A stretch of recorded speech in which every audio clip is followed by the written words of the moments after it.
Mas se for feita expiação por todos os pecados na cruz, então tudo isso seria cancelado. Que isso não foi assim cancelado. Sabemos que a partir do fato totalmente atendido que em 70 depois de Cristo, esta ameaça solene foi executada a Deus e requereu isso das mãos dos judeus que viviam naquela ocasião. 10º ponto. Se todos os pecados de todos os homens foram colocados sobre Cristo, em que reside a necessidade e qual seria a adequação de serem os mortos, abre aspas, julgados segundo as suas obras? Apocalipse 20, 12. Se o único problema entre Deus e o mundo é sua atitude para com Cristo, se a única base de condenação para os homens for a rejeição do Salvador divinamente nomeado, então seria sem sentido ou algo pior culpá-los pelas suas obras. O fato de que as Escrituras Sagradas declaram que o ímpio ainda será julgado, abre aspas, segundo as suas obras, fecho aspas, é uma prova incontestável de que eles terão mais pelo que responder e sofrerão por algo mais do que pela sua rejeição de Cristo. 11º ponto. Se todos os pecados de todos os homens foram colocados sobre Cristo, como poderia haver quaisquer grau de punição para os pecados? Se o único pecado que Deus agora imputa ao ímpio for a rejeição de Cristo, então a culpa comum estaria sobre todos e, consequentemente, o castigo comum seria a sua punição, a sua porção. Está claramente estabelecido pelas seguintes escrituras que haverá graus de punição entre os pecados, abre aspas. Por isso eu vos digo que haverá menos rigor para Tiro e Sidom no dia do juízo do que para vós, fecho aspas. Mateus 11, 22, abre aspas. Estes receberão mais grave condenação, fecho aspas. Marcos 12, 40, abre aspas. E o servo que soube a vontade de seu senhor e não se aprontou nem fazer conforme a sua vontade, será castigado com muitos açoites.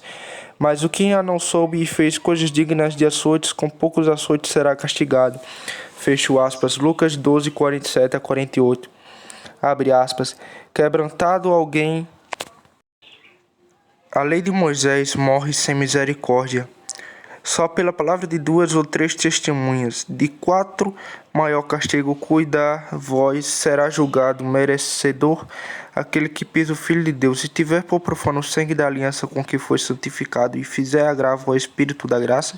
Hebreus 10, 28 ao 29. 12º ponto. Se todos os pecados de todos os homens foram colocados sobre Cristo, e o único pecado que Deus agora imputa a qualquer um for a recusa de receber o seu filho, então inevitavelmente segue-se que todas as nações que têm vivido desde a crucificação e nunca ouviram falar de Cristo, certamente serão salvas. Não há outra alternativa possível. Não tendo ouvido falar sobre Cristo, eles não podem ser acusados de rejeitá-lo. E se todos os seus outros pecados foram expiados, como somos convidados a acreditar, então necessariamente eles devem permanecer sem culpa diante de Deus. Mas se isso fosse verdade, então João 14,6 seria falso, pois ali a declaração registrada de Cristo é, abre aspas, ninguém vê ao Pai a não ser por mim, fecho aspas. Tendo mostrado que esta última teoria sobre expiação não pode ser verdadeira, porque manifestamente confronta as 12 escrituras acima citadas e com outras que poderiam ser citadas, nós vamos agora examinar algumas passagens que são utilizadas em apoio a essa teoria. Primeiro, abre aspas, o Senhor fez cair sobre ele a iniquidade em nós todos, fecho aspas, Isaías 53, 6. Observe que este versículo não diz, abre aspas, o Senhor fez cair sobre ele a iniquidade de todos, fecho aspas, que alguns homens torcem para fazer uma significação. Não, em vez disso assim diz, todos, é definitiva e cautelosamente assim glorificado, abre aspas, o Senhor fez cair sobre eles a iniquidade em nós todos, fecho aspas. A quem o nós se refere-se é esclarecido no versículo seguinte, abre aspas, pela transgressão do meu povo ele foi atingido, fecho aspas, Isaías 53, 8. Se mais uma prova for requerida que todos é limitado, ela é fornecida para uma outra declaração no mesmo capítulo. No versículo 12 lemos, abre aspas, ele levou sobre si o pecado de muitos, fecho aspas. Essa restrição não teria sentido se Cristo tivesse levado o pecado de todos. Segundo, eis o Cordeiro de Deus que tira o pecado do mundo, João 1:29. Mais uma vez pedimos que o leitor observe cuidadosamente a formulação exata desta frase. Não é, como tantas vezes citado erroneamente, abre aspas, o Cordeiro de Deus que tira os pecados do mundo, mas, abre aspas, o pecado do mundo. A palavra pecado é usada no Novo Testamento de várias maneiras. Às vezes, a referência à natureza pecaminosa, como em Hebreus 4:15, 1 João 1:8 e etc. Às vezes é o ato pecaminoso que está em vista, como em Tiago 1:15 e etc. Em outros momentos, pecado se refere à culpa ou penalidade do pecado, como em Romanos 3:9, Romanos 6:10 e 2 Coríntios 5:21. É neste último sentido que pecado é usado em João 1, verso 29. O artigo definido em grego e em português deixa isso claro. O Cordeiro de Deus que tira a culpa da consequente penalidade é a ideia expressa nesse versículo. Mas agora, o que se entende por tirar o pecado do mundo? Será que isso significa que o Cordeiro de Deus tirou a culpa de toda a raça humana? Se isso ocorre, então a toda a raça humana muito certamente será salva. O pecado impune é a única coisa que manteria qualquer homem fora do céu. Mas se o mundo não significa toda a raça humana, o que isso se refere?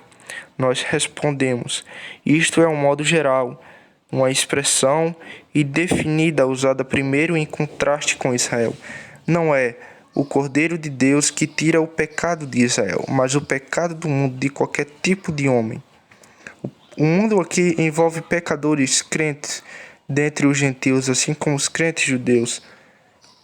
Que o mundo é uma expressão geral e indeterminada em vez de um sinônimo para toda a raça humana, resulta do significado de outras passagens do Evangelho de João. Por exemplo, em João 7, versículo 4, abre aspas, mostra-te ao mundo, fecho aspas. Será que eles querem dizer, abre aspas, mostra-te a toda a raça humana? Certamente não. Mais uma vez, eis que a gente vai após ele, João 12:19. Será que eles quiseram dizer que toda a raça humana havia ido atrás dele? Claro que não. Abre aspas, eu não vim para julgar o mundo, mas para salvar o mundo, fecho aspas, João 12:47. Será que Cristo quer dizer que ele veio para salvar toda a raça humana? Como poderia ter sido isto quando multidões estão agora mesmo no inferno? A palavra grega para mundo em João 1:29 é cromos, e em sua aplicação à humanidade do Novo Testamento nós encontramos que há dois mundos, um mundo dos crentes e um mundo dos descrentes. Em 2 Pedro 2:5, esta expressão é usada, abre aspas, ao trazer o dilúvio sobre o mundo dos ímpios, fecho aspas. De modo contrário ao mundo dos piedosos, este é o significado em João 1:29. Foi o pecado do mundo dos crentes judeus e crentes gentios que o Cordeiro de Deus tirou. Essa não é uma interpretação peculiarmente nossa, mas a mesma dada pelos reformadores e puritanos. Terceiro ponto. Quem crê nele não é condenado, mas quem não crê já está condenado. Portanto, não crê no nome do unigênito Filho de Deus. João 3:18. Que a recusa em crer no nome do Filho de Deus é um fundamento de condenação, não é contestado. A questão em causa é saber se este é agora o único fundamento de condenação.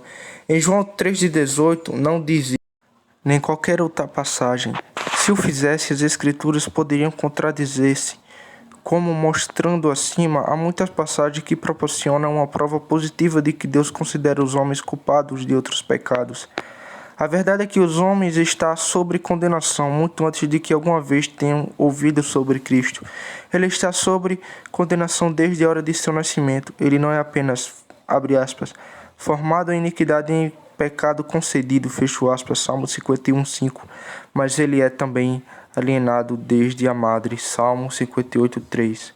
Nós não somente herdamos a depravação de Adão, mas também somos, abre aspas, por natureza, filhos da ira, Efésios 2:3. Os não regenerados não somente estão desprovidos de qualquer natureza espiritual, eles também estão separados da vida de Deus. Efésios 4:18. Ponto 4.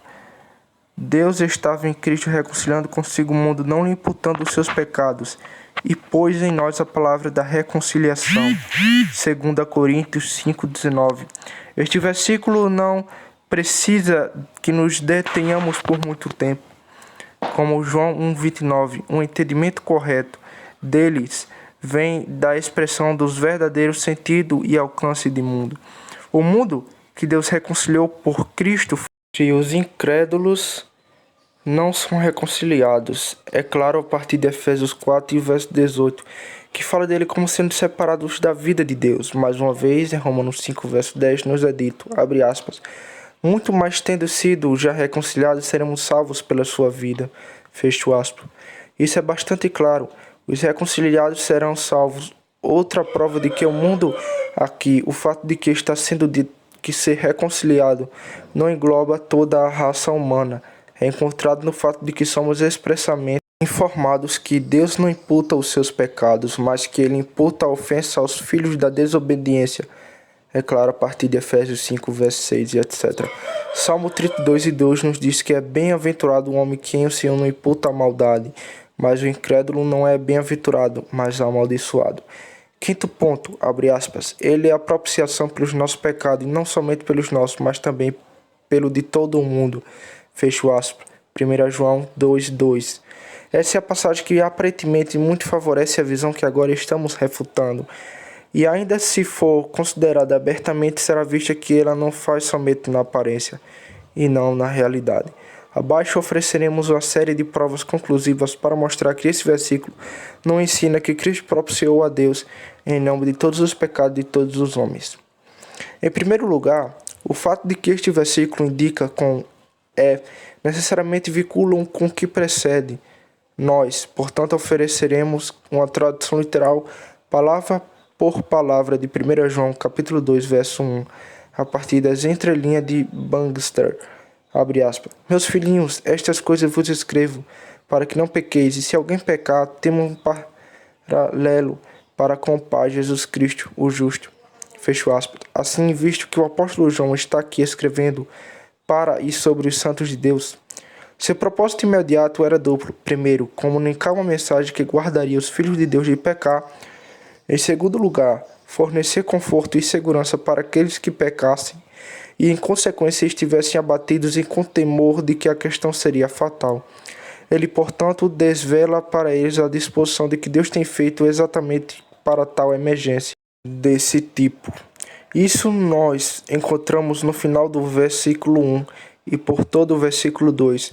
O fundamento do conforto é duplo, que o abatido e arrependido crente, conforme em 1 João 1:9, tem a certeza de que primeiro ele tem, abre aspas, um advogado junto ao Pai, fecho aspas. Em segundo lugar, que este advogado é a propiciação pelos nossos pecados.